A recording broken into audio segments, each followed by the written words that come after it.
অনেক দিন ধরে রোস্ট খাই না, তাই আম্মুকে বললাম। আর ছেলে মেয়েদের কথা মতো আমিও আজকে রান্নাবান্নার একটু আয়োজন শুরু করে দিলাম। হ্যালো এভরিওয়ান, আসসালামু আলাইকুম। কেমন আছেন সবাই? আশা করি যে যেখানে আছেন ভালো আছেন, সুস্থ আছেন। আলহামদুলিল্লাহ আমরাও সবাই ভালো আছি। তো আজকের ভিডিওটা সকাল থেকেই শুরু হয়ে গেল। সকালের আয়োজনে ছিল রুটি, এবং যেহেতু আমাদের সবার ঠান্ডা কাশি, তাই আম্মু মশলা দিয়ে সুন্দর করে একটা লাল চা বানিয়ে দিল। সকালে উঠে সবাই মিলে আমরা চা বিস্কিট খেয়ে তারপর এই তো রুটি বানাতে চলে আসলাম। এরপর আম্মু রুটিগুলো এক এক করে ছেঁকে নিল। ভাইয়ার জন্য বানাচ্ছে রুটি, আর আমি খাবো পরোটা।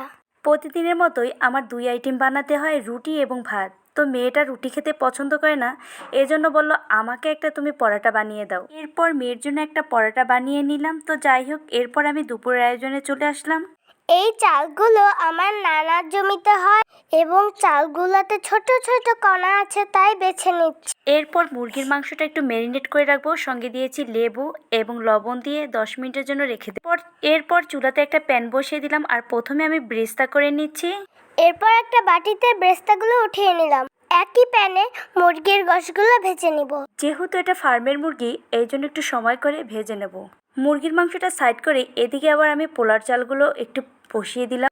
এবার একটু সময় নিয়ে এটাকে সুন্দর করে ভেজে নিব। অন্যদিকে আমার মুরগির মাংসগুলো সুন্দর করে ভাজা হয়ে গেছে, এবং আবার একটু উল্টিয়ে পাল্টিয়ে নিলাম, কারণ যেহেতু এটা ফার্মের মুরগি, এই জন্য একটু লাল লাল কড়া কড়া করে ভেজে নেব। এরপর আমিও একটু ফাঁকে নাড়াচাড়া করে দিলাম। আমি যখন বাসায় থাকি তখন আম্মুকে একটু কাজে হেল্প করি। এরপর মেয়েটাকে ওখান থেকে সরিয়ে আমি এক এক করে বাটিতে মাংসগুলো তুলে ফেলাম, যেহেতু আমার ভাজা অলরেডি হয়ে গেছে। আর এটাকে সুন্দর করে দেখুন আমি একটু সময় নিয়ে লাল লাল করে ভেজে নিয়েছি। এরপর বাকিটুকু ছিল সেটাকেও সুন্দর করে ভেজে নিয়েছি, এবং 3টা ডিম যেহেতু ভুনা করব, ভাবলাম কি একই প্যানে আমি ডিম 3টাকেও ভেজে নেই। তো যাই হোক, এগুলো এখন সবই ভাজা হয়ে গেল। এরপর বাটিতে তুলে নিলাম। আমি সবসময় রোস্টের জন্য আগে মশলাটা ম্যারিনেট করে রেখে দেই। এই তো সেই মশলাটা আমি এবার ছেড়ে দিলাম তেলের উপরে, আর একটু সময় নিয়ে আমি লাল লাল করে ভেজে নেব। আর যত কষানো হবে রোস্টের মশলা, ততই ভালো লাগবে খেতে। আমার রোস্ট রান্না বড় বড়ই অনেক মজা হয়। মাশাআল্লাহ, এই তো দেখুন রোস্টের কালারটা কত সুন্দর আসছে। এরপর আমি এটাকে একটা ঢাকনা দিয়ে ঢেকে দিলাম। অন্য সাইডে আমি যেহেতু 3টে ডিম ভুনা করে নেব, তাই ডিমটাও কিন্তু আমার রান্না করা অলরেডি হয়ে গেছে। আর দেখুন ডিমের রান্নাটা কত সুন্দর আসছে। যাই হোক, এদিকে আমি লিকুইড দুধ দিয়ে দিচ্ছি রোস্টের মধ্যে। রোস্টের মধ্যে দুধ দেওয়া হয়ে গেছে, এখন মাশাআল্লাহ কালারটা আরো সুন্দর আসছে। আমার তো দেখে জিভে জল চলে আসলো। এই তো আমার দুপুর আয়োজনে ছিল সাদা পোলাও, ডিম ভুনা এবং রোস্ট।